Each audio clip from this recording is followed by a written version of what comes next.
Drage gledalke, spoštovani gledalci. Dobrodošli ponovno v naši družbi.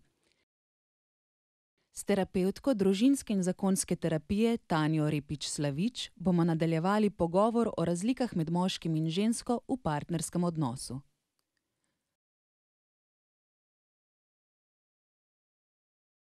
Na kakšen način išče ženska bližino s svojim partnerjem? Ženski je zelo pomembno, da se počuti varno, da lahko pove vse, kar čuti, da lahko pove 100-krat na dan, če je treba, mene je pa tega strah. Pa čeprav se njemu zdi to banalno, pa čeprav on tega ne razume, da ji verjame. Si ne rabi govoriti, ja, razumem te, ja, pa res, pa ne vem kaj vse. Saj ženske ponavadi tega ne rabimo. Ženske rabimo samo to, da je nekdo tam, da nam verjame in da reče, karkoli bo, bom s tabo. Pogosto je tako, da lahko ženska, bom rekla, 15 minut govori svojemu moškemu, kaj vse jo teži, kaj je bilo v službi in da on sam tam in reče, vse bo okej, daj te bom malo objel. In je to zanjo že vrh glave dost. Moški se pa pogosto počutijo, da ko mu ona pove, kaj vse je, tako prav dušiti jih začne, imajo občutek, zdaj bom pa mogel eno rešitev najti, bom mogel pomiriti, potolažiti. Ja, potem logično, da se morajo moški počutiti tako, da je sam zazginiti nekam, ker je to preveč, ne? Če pa moški tukaj lahko samo to sliši, da ni dolžen nič narediti, samo tam biti. Saj ženske na koncu vse same rešimo. Samo da vemo, da je nekdo z nami, je to čisto dosti. Samo tam bod, pa me poslušaj, pa mi povej, da bo vse okej. In to je to. Zelo preprosto. Ženska torej išče bližino s svojim partnerjem preko pogovora. Kaj pa je pomembno za moškega, da se počuti povezan s svojo partnerko?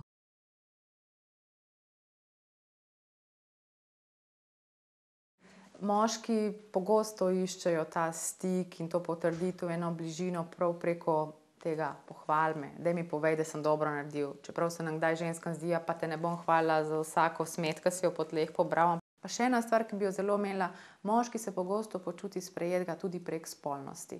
Če je ženska tukaj, ga v spolnosti večkrat zavrača, pa da ne da nobenih besed za to, on bo doživljal, da njega zavrača, ne samo spolnost. Ker ženska recimo, če ni na razpolago za spolnost, to ne pomeni, da njega ne mara, ampak da morda takrat se počuti, da ji ni za telesen stik. Da čuti, da bi rada morda se najprej pogovorila, potem pa bo začutila, da si želi tudi spolnosti.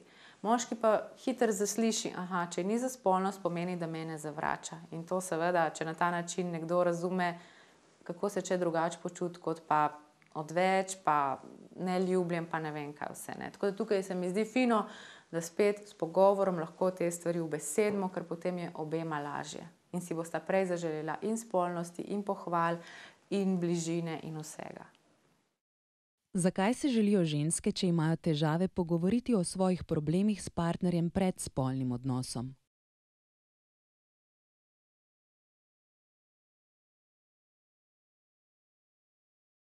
Če se ženska ne bo počutila, da je čustveno vse stvari lahko povedala svojemu partnerju ali pa vsaj večino stvari, tudi v spolnosti ne bo popolnoma sproščena in bo težko uživala. Pri moškem je pa tako, da on bo lahko čustva ločil od spolnosti, pa bo tudi, če bo imel neke probleme, lahko šel v spolnost, ampak enostavno potem, ko bo konec spolnosti, pa se bo lahko tam sprostil, pa odklopil, pa vse, ko pa konec spolnosti, bo pa spet šel v en svoj svet. Ženska pa ne more tako delovati. Nam lahko poveste še kakšen primer, ko moški enostavno ne more razumeti ženske?